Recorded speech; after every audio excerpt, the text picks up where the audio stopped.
Shalom Jemaat Victory. Halo. Luar biasa, Tuhan Yesus sungguh baik dalam kehidupan kita. Amin.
Salam, salam sejahtera bagi kita sekalian.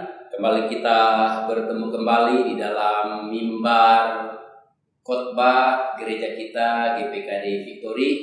Sebelum kita sama-sama mendengar firman Tuhan, mari kita terlebih dahulu mempersiapkan hati kita lebih lagi dan kita berdoa supaya memohon hikmat kepada Tuhan, supaya firman yang kita dengar sebentar benar-benar memberikan pencerahan kepada kita apa yang menjadi tujuan serta rencana Tuhan bagi hidup kita. Mari kita berdoa.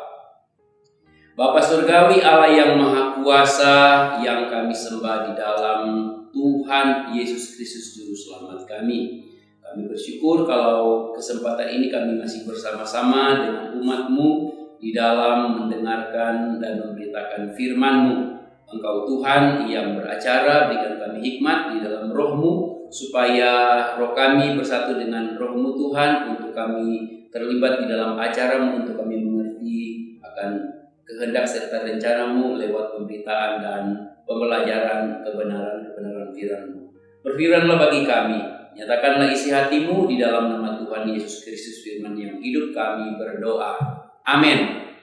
Nah, saudaraku yang kekasih, kesempatan saat ini kembali kita ada bersama-sama untuk dengar firman Tuhan, dan secara cepat saja bahwa saat ini di dalam mimbar pelayan firman Tuhan saya ingin berbicara satu tema, yaitu tentang pelayan Tuhan yang sejati.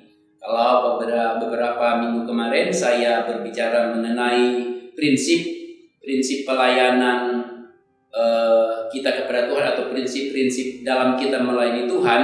Nah, kita dapat melihat di sana ada 3 hal yang kita bisa melihat. Yang pertama, oleh kebenaran itu membuat kita mempunyai dasar pemikiran yang kuat bahwa ternyata melayani Tuhan itu yang pertama kita harus menyadari itu adalah sebagai anugerah.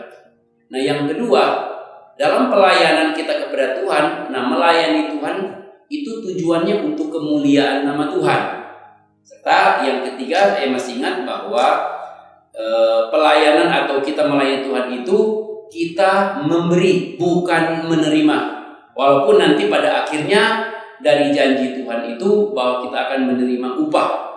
Nah, kalau kita memberi itu dari sisi manusia, rela dulu memberi. Nah, hari ini kita melanjutkan dengan perihal membahas hal-hal yang menyangkut pelayan dan dalam pelayan kepada Tuhan, karena penting untuk senantiasa kita bicarakan ini, karena saudara, ini bukan lagi harinya, tetapi sudah menjurus kepada hari-hari akhir, di mana apa yang Tuhan nyatakan kepada kita sebagai orang percaya yang ada di akhir zaman ini, bahwa dunia ini sedang lenyap dengan segala keinginannya, dan apa yang Yesus nubuatkan juga bahwa nanti akan muncul penyesat-penyesat di dalam umat orang yang percaya, di dalam gereja Tuhan. Kalau berbicara di luar orang yang percaya, kita sudah nggak usah bicarakan itu. Yang jelas di luar Tuhan mereka tersesat.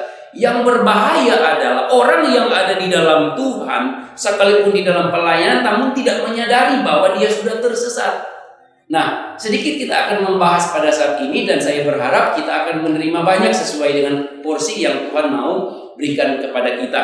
Nah, mari kita akan melihat dulu satu ayat di dalam Galatia pasal yang pertama, ayat yang ke-10.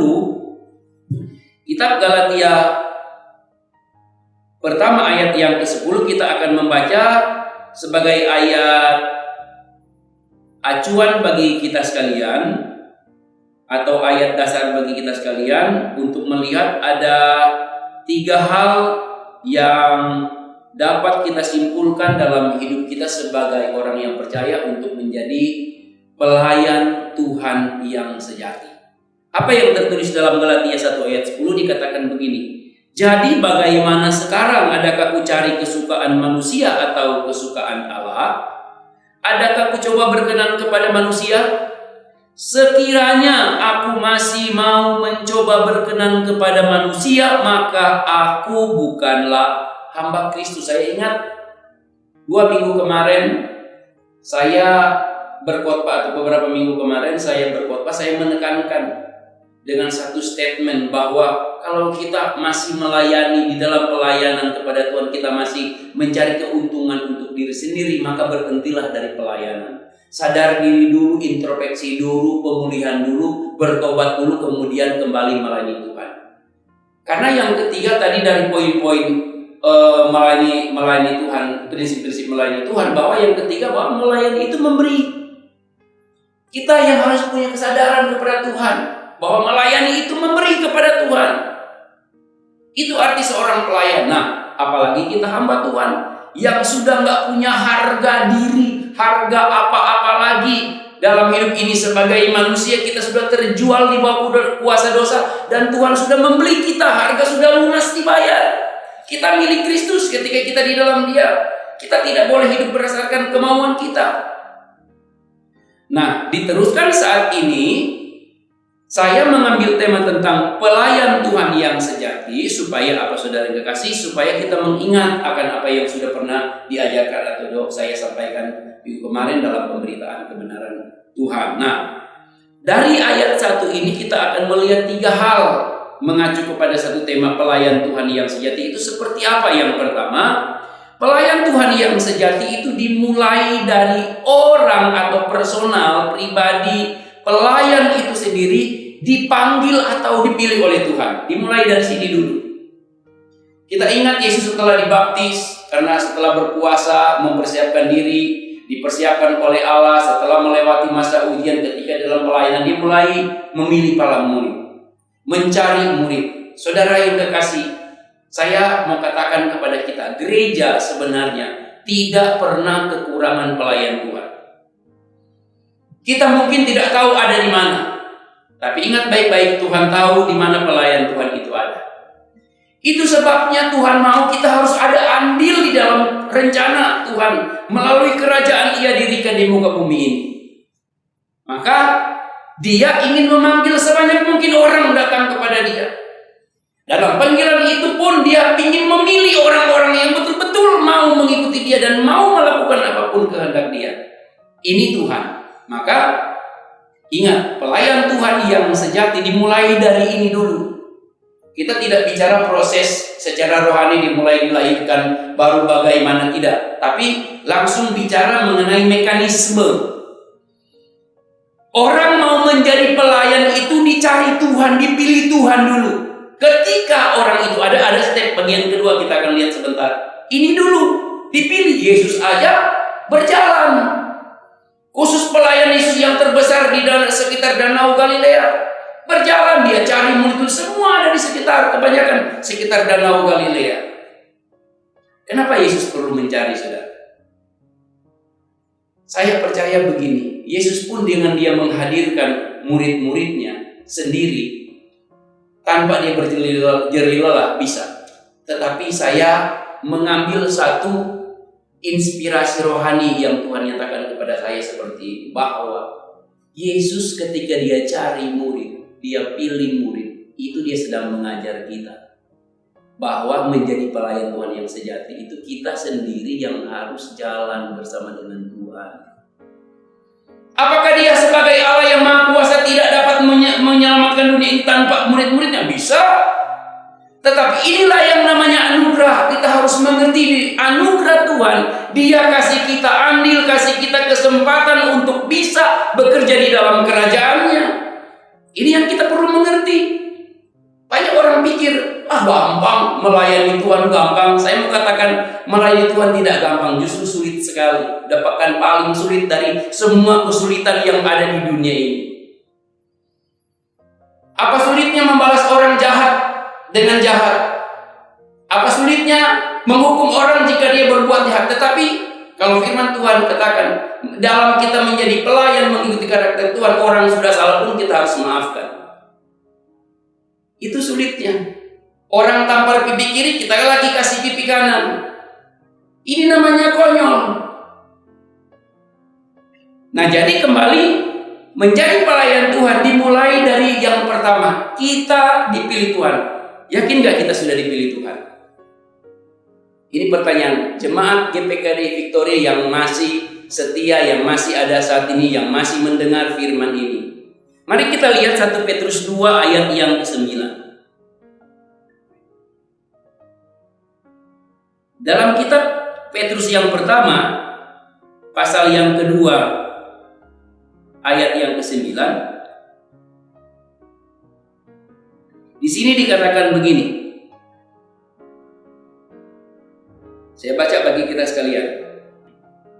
Tetapi kamulah bangsa yang terpilih, imamat yang rajani, bangsa yang kudus, umat kepunyaan Allah sendiri, supaya kamu memberitakan perbuatan-perbuatan yang besar dari Dia yang telah memanggil kamu keluar dari kegelapan kepada terangnya yang ajaib. Ada karangan, ada suratan tertulis ditulis di dalam kitab Rasul Paulus kepada jemaat di Galatia, dalam surat itu pasal yang kelima ayat 13 dikatakan begini, kamu sudah dipanggil untuk merdeka. Harusnya tidak ada kemerdekaan bagi orang-orang yang dipanggil ini, tetapi karena karunia Tuhan dikatakan sudah dipanggil. Mereka meresponi, nah sama di bagian ini, kamulah bangsa yang terpilih. Sejahat-jahatnya Israel, Tuhan masih mau memilih mereka.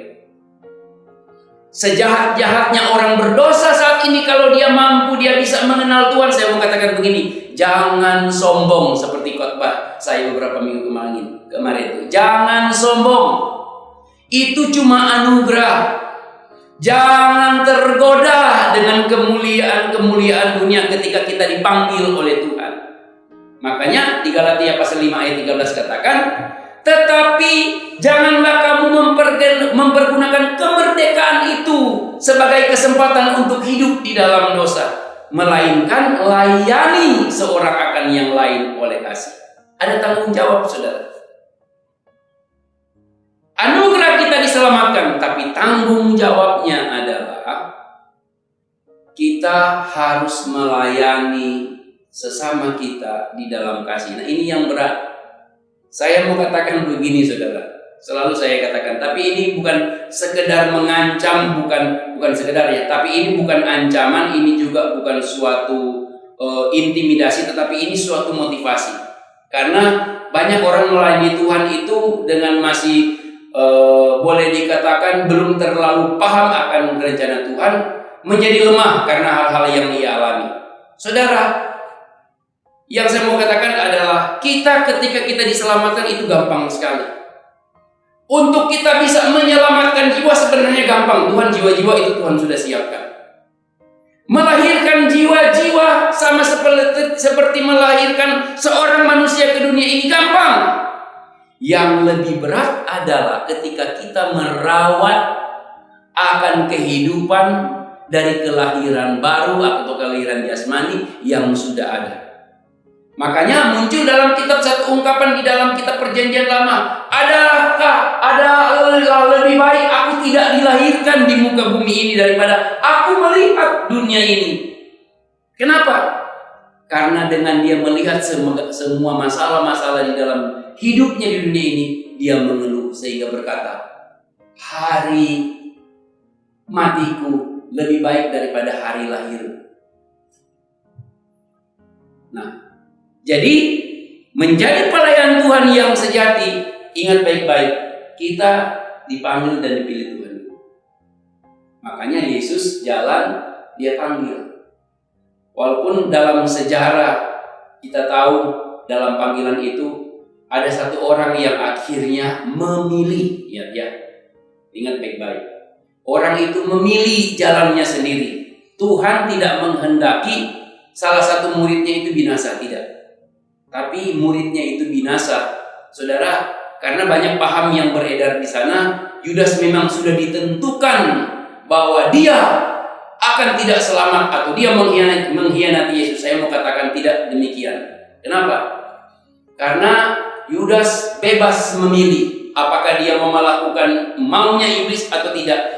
Yang saya tahu tujuannya Yesus ada di muka bumi ini, dia akan menjadi tumbal dosa bagi manusia. Tapi dia tidak akan pernah mengorbankan orang lain, justru dia mau menyelamatkan orang. Dan kalau Yudas memilih itu pilihannya Yudas, bukan maunya Tuhan. Jadi ingat baik-baik, saya tidak mau terkecoh. Jadi untuk membahas ini terserah orang mempunyai paham apa. Yang jelas Tuhan tidak pernah menginginkan kematian seorang manusia. Kalau saudara tanya mungkin lebih jauh lagi, jadi apakah Yudas masuk surga? Nah, itu urusan lain lagi, nanti kita bahas di lain. Karena itu sudah mau namanya tuh kita membahas, berdebat, berteologi. Saya nggak mau di sana. Itu panjang ceritanya karena akan ada paham-paham. Ingat, saya sampaikan juga beberapa minggu kemarin bahwa yang namanya prinsip itu sebuah pokok, ya, kebenaran dasar yang menjadi pokok kita tuh bertindak, dasar kita bertindak atau berbuat atau berpikir dan sebagainya. Itu prinsip. Nah, yang jelas setiap kebenaran yang mendatangi kita akan membuat kita punya prinsip yang kuat dalam Tuhan. Nah, yang kedua, bagaimana kita menjadi pelayan Tuhan yang sejati. Yang kedua,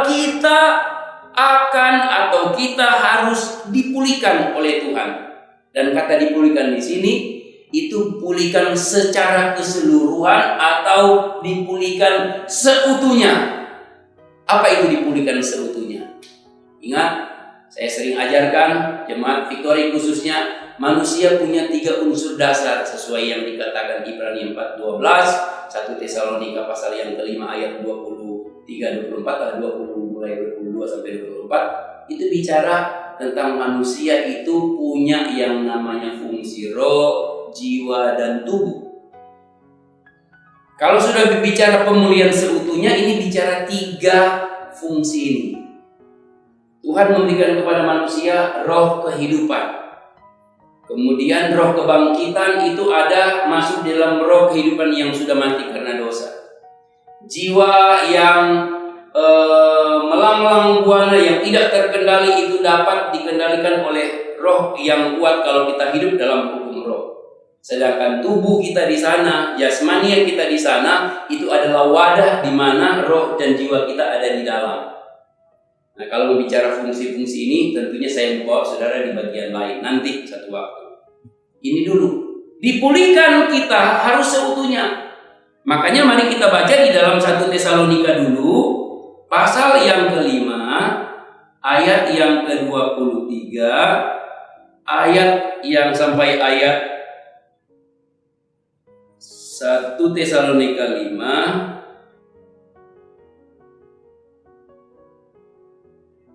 ayat 23 sampai ayat 23 saja dikatakan begini. Ayat 23 saja supaya enggak kepanjangan.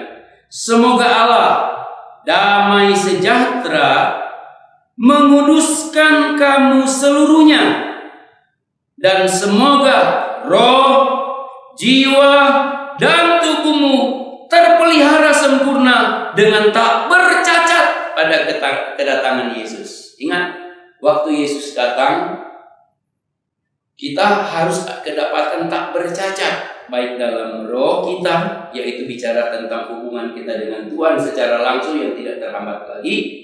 Kemudian jiwa kita, di mana jiwa ini mempunyai fungsi pikiran, perasaan, dan kemauan yang masih seringkali liar. Nah, itu kita perlu kebenaran, fungsi kebenaran untuk menundukkan fungsi liar ini. Dan tubuh kita, waktu Tuhan datang dikatakan kita diubahkan. Itu pemulihan seutuhnya. Jadi pelayan Tuhan yang sejati akan mengalami ini, harus mengalami ini, dipulihkan seutuhnya. Maka untuk melihat pemulihan seutuhnya itu kita perlu waktu ke sana. Nanti waktu Tuhan datang yang terakhir adalah kita diberikan tubuh yang baru. Waktu Tuhan datang kedua. Nah, yang pertama kita sudah lewati, yaitu kita dipulihkan hubungan kita dengan Tuhan secara rohani. Waktu manusia berdosa, dia mati di hadapan Allah atau kehilangan fungsi pengenalan akan Allah, dia terpisah jauh. Artinya terputuslah hubungan antara ciptaan dengan Sang Pencipta. Itu arti mati di dalam kitab Kejadian pasal yang ketiga sana. Sehingga yang kedua, pemulihan untuk jiwa kita yang akibat kematian manusia sejati ini, mati jiwa kita liar, nggak tahu, nggak ada arah, bebas urus sendiri. Nah, semua itu harus dipulihkan. Maka kembali lagi, pelayan Tuhan yang sejati, kita harus mengalami pemulihan dari Tuhan. Kita harus mengalami pemulihan daripada Tuhan. Pemulihan itu dari hari ke hari. Nah, pemulihan yang paling sulit itu adalah antara diri kita sendiri dengan orang lain dalam hubungan emosi. Nah, bagaimana reaksi emosi orang tergantung bagaimana dia pola pikirnya mampu untuk mengelola keadaan.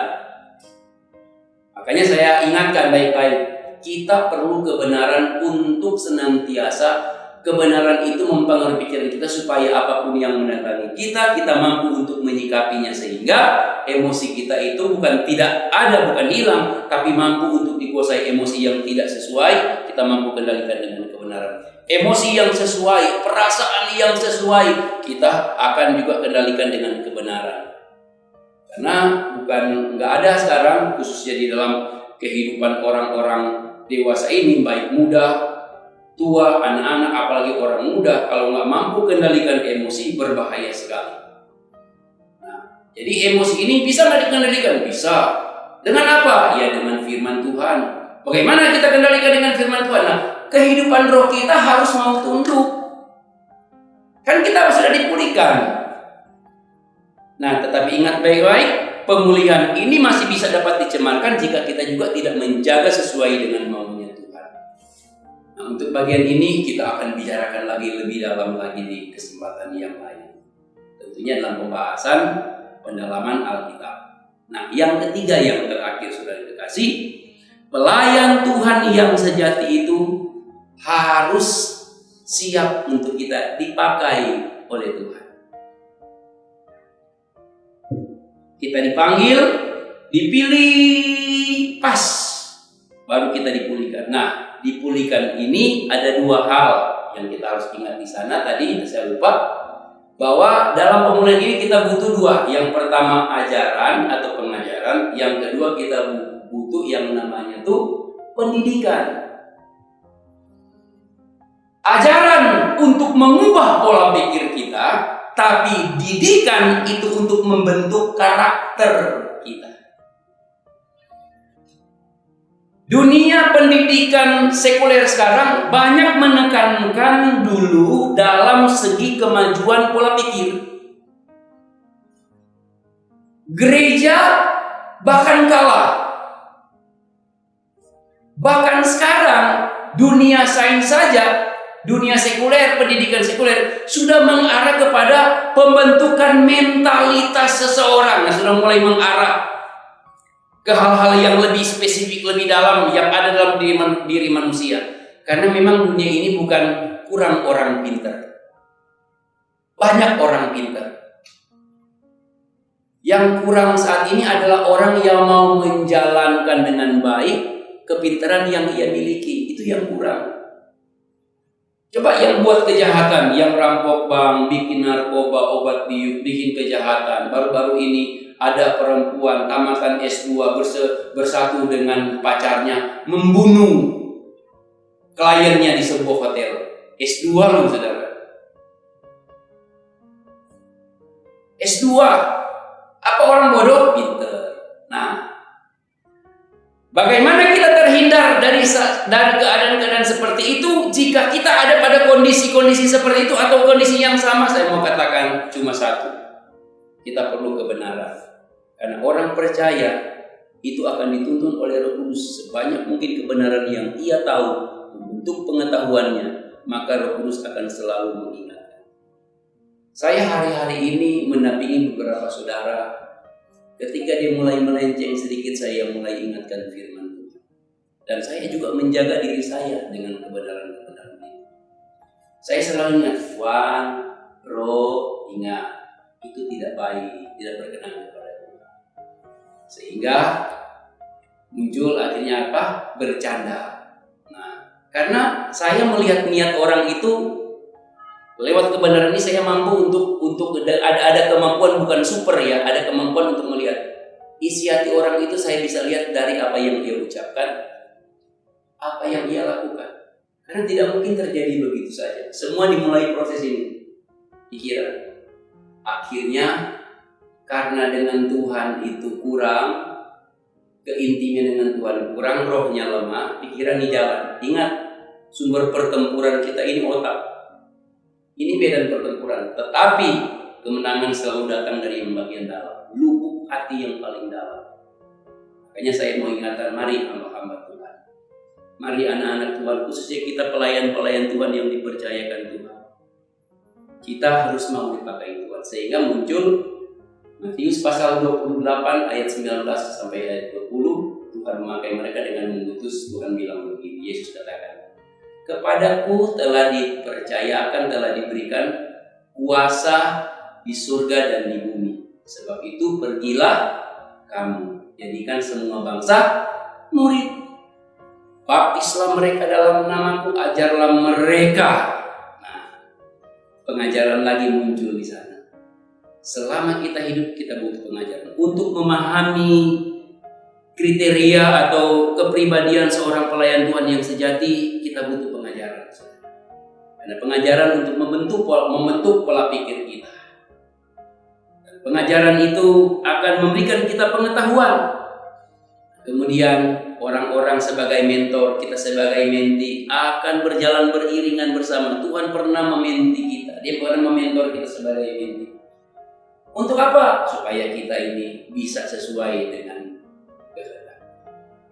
Makanya sebelum saya tutup bagian ini, saya mengingatkan kita saudara, hati-hati, karena di Matius pasal 7 bilang begini, mulai ayat yang ke 23, 24 dan seterusnya. Tuhan, bukankah kami sudah bernubuat demi nama-Mu? Bukankah kami sudah mengusir setan demi nama, mengadakan mujizat demi nama-Mu? Saudara, saya percaya begini, mereka itu bukan orang-orang, bukan yang namanya antikris. Tidak ada hal yang menjurus pengertian itu bahwa mereka sebagai antikris. Terus orang bertanya kepada saya, lantas kenapa mereka itu ditolak oleh Tuhan? Ingat baik-baik saudara, kita mengusir setan demi nama Tuhan, jangan sombong. Makanya kan saya bilang, jangan sombong. Kita bisa menerima jabatan dari sinode, dari gereja, dari orang lain. Ingat, jangan sombong.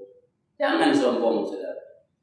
Semua itu cuma anugerah, cuma pemberian cuma-cuma, tanpa kita harus beli. Karunia dipercayakan oleh Tuhan, kuasa Ia nyatakan kepada kita, kita nggak ada kurangan. Yang kurang adalah hati kita yang melekat kepada Dia. Makanya di minggu kemarin saya bilang kepada kita sekalian, kekurangan gereja dan orang percaya, khususnya hamba Tuhan dewasa ini adalah kepekaan terhadap kehendak Tuhan. Dia pikir kita sudah melakukan sesuatu. Yang penting itu untuk gereja itu sudah sesuai dengan kemuliaan Tuhan, sesuai dengan kehendak Tuhan. Siapa bilang itu maunya kamu? Saya cuma katakan begini, jika tidak ada unsur manusia di dalam suatu yang engkau tindakan, engkau tidak cari puji-pujian, tidak ada motivasi yang jelek, itu kehendak Tuhan. Tapi kalau ada itu semua, engkau bukan hamba Tuhan. Engkau hamba dirimu sendiri. Makanya saya mengajak, marilah sadar saudara. Melayani Tuhan sebenarnya begini, kita harus serius, tapi juga kita perlu santai. Ada orang bilang, kerja kita perlu kerja keras. Betul, tapi kerja keras dengan kerja cerdas, masih kerja cerdas lebih menghasilkan saudara. Kalau kerja keras andalkan otot, kerja cerdas itu andalkan otak. Apalagi kalau kita kerja andalkan hikmat Tuhan.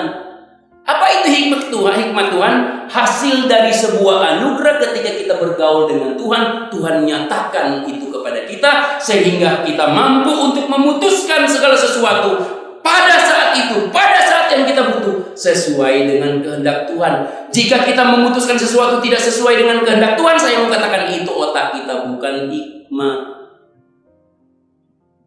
Saya harap saya menyampaikan begini kita mengerti.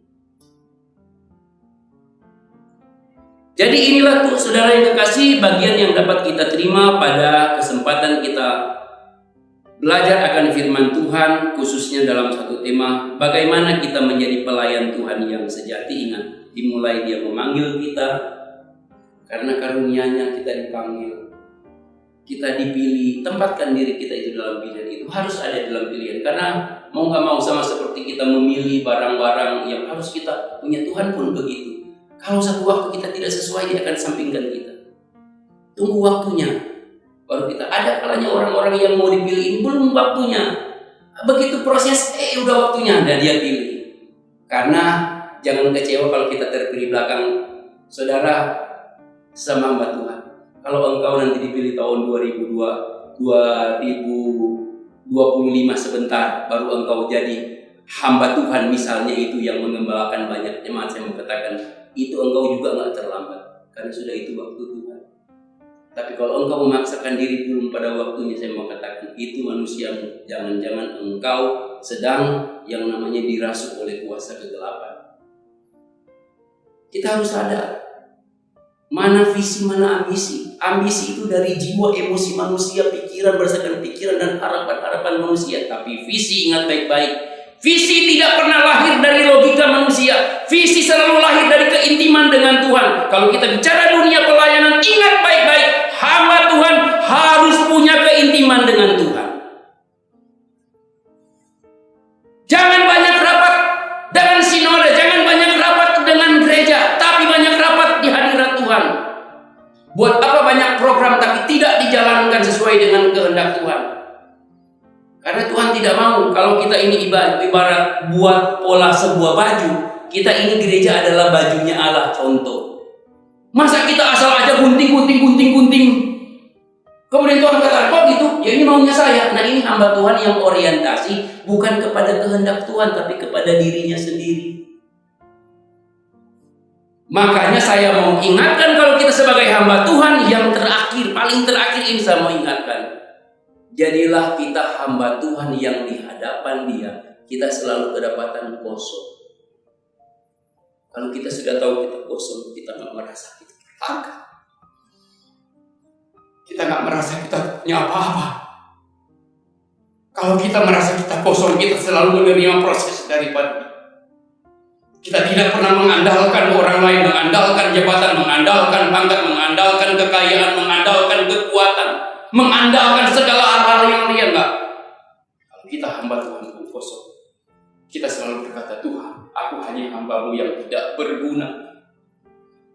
Kenapa engkau punya sesuatu, engkau mengatakan, engkau merasa engkau sudah berguna dalam pelayanan? Itu justru menjerat engkau. Masuklah di dalam pelayanan dengan kekosongan hatimu supaya Tuhan mampu mengisi engkau dengan segala yang Ia janjikan. Tetapi ketika engkau masuk dengan segala keberadaan hatimu yang bukan kehendak Tuhan, maka engkau akan menderita di sana. Ingat, pelayanan bukan maunya kita. Pelayanan itu maunya Tuhan. Puji nama Tuhan. Saya hanya mengingatkan ini. Mari jadi pelayan Tuhan yang sejati. Kita sudah dipanggil, kita sementara dipulihkan, dan kita sementara juga dipakai, terus akan dipakai Tuhan untuk kemuliaan nama Tuhan. Dasar pelayanan dan tujuan pelayanan dasarnya adalah karena kita mengasihi Tuhan dan sesama. Tujuannya hanya untuk kemuliaan Tuhan. Hilangkan segala inti kemanusiaan kita.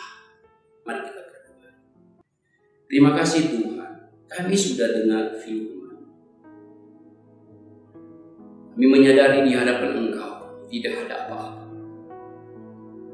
Karena kalau kami ada sampai saat ini, semua karena anugerah-Mu, semua karena kepercayaan. Kami datang dengan kosong, kami akan pulang dengan kosong. Ampuni kami dengan sesama kami. Selama ini kami melayani Engkau, kami mengandalkan kekuatan kami sendiri, mengandalkan apapun yang berasal dari dunia ini yang akan kami tinggalkan, mengandalkan pangkat dan jabatan, kekuatan, harta, kekayaan yang justru berasal daripada-Mu. Kami menjadi sombong, ampuni kami Tuhan. Dan sekarang Tuhan, terimalah kami. Pulihkanlah kami dan pakailah kami sebagaimana yang Engkau mau, supaya di mana kami ada, kami mampu untuk memberitakan kebenaran. Kami mampu untuk memperkenalkan Engkau Tuhan yang menyelamatkan semua orang. Kami mampu menghadirkan oleh kuasa Roh-Mu kerajaan-Mu yang mendatangkan kebenaran, damai sejahtera dan sukacita oleh Roh Kudus. Ini kami. Pakaikan untuk kemuliaan. Meteraikan firman di hati setiap pendengar, telinga yang sudah terbuka, hati yang menerima akan kebenaran. Ampuni setiap dari kami jika kami salah. Engkau yang memulihkan kami dari hati kesalahan. Terima kasih Bapak. Puji nama-Mu, dalam nama Tuhan Yesus Kristus kami.